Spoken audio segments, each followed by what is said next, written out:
Prince Harry is flying home to be with his father, King Charles, after his cancer diagnosis. But we're joined now by the royal biographer, Tom Bauer. Tom, a very good morning to you.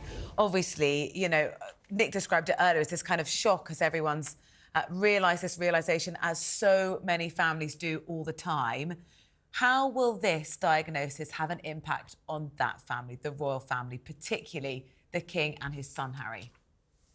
Well, I think clearly it's a great shock, as we all know. But I think as far as Harry is concerned, that I'm somewhat suspicious. Harry has levelled the most terrible insults and attacks on the royal family, on his father, his stepmother Camilla, especially on his brother and Kate, Princess of Wales.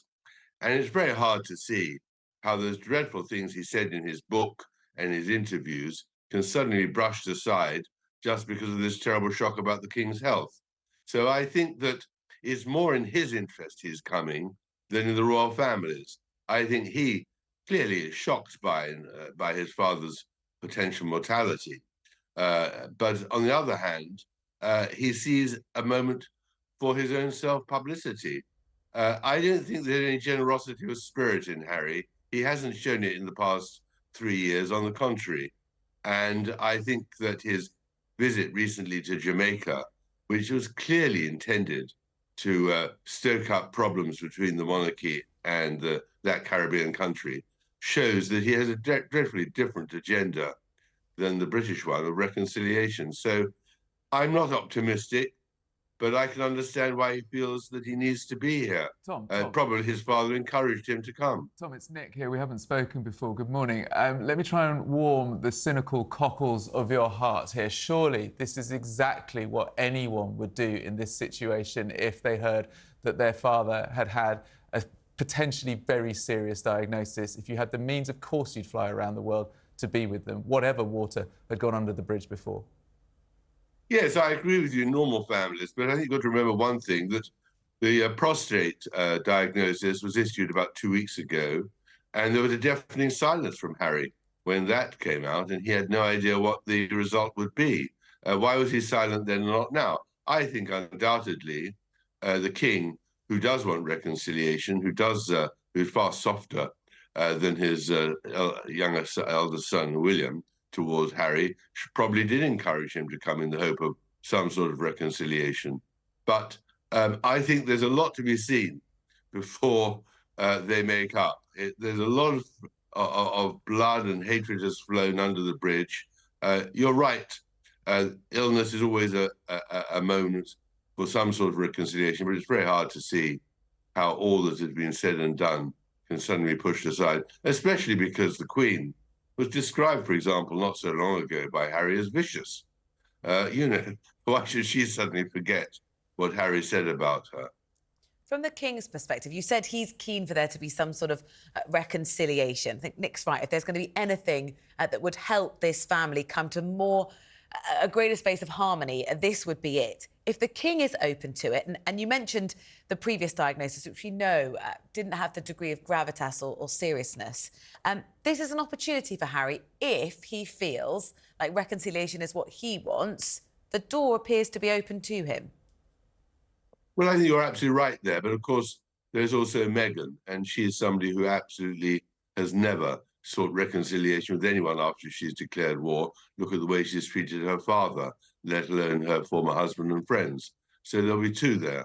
I think Harry will show what sort of man he is now, how he's coping with this sort of isolation in California. It hasn't been absolutely easy for him being cut off from England and from his family, only appearing here to sue newspapers and the police and the government. He's got a lot of thinking to do as he crosses the Atlantic of how he's going to behave and what he's going to say. So I think there's a lot of questions in the air. But I, for one, although you're trying to encourage some sort of warmth, I, for one, think that he's made his bed, and I think that he'll find it very, very hard to change tack now. Tom, you are getting some sympathy from the people who are texting us in this morning. We're asking, will Prince Harry flying to be at the King's side mend the royal rift? Clara said, I think Harry flying to be at the King's side will somehow give Meghan a chance to make it all about herself. And Michelle said, I'm not sure it's enough to heal their relationship. He's lost trust respect and loyalty from family and country. There's Well- not much sympathy for Harry out there, is there? No, there isn't, because he behaved appallingly. He was very disloyal, even treacherous.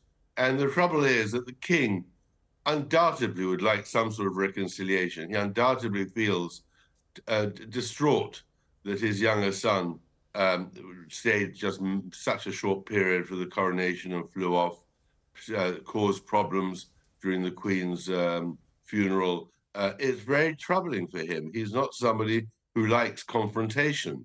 But the fact is, his son has, over the last years, caused enormous problems. And it's hard to see how at this moment, when the king will need all his energy to actually recover from whatever treatment he's going to receive, once the added aggravation of a son who's pushing his own cause all the time. Well, He's his very, other very son, selfish. William, is going to be taking on far more commitments. We know that, as too will now Queen Camilla. The King, we're hearing, is in the statement from the palace, is wholly positive. How do you think, sort of as a family, they're going to handle this new and really horrible stress that goes upon them as a family, but also their working life too? Well, I think they're a remarkable family. We've always been very blessed by a very strong, dedicated, unselfish royal family who only think of service to the country, and we're very grateful for that. I think, obviously, with Kate's illness, it adds to all the problems.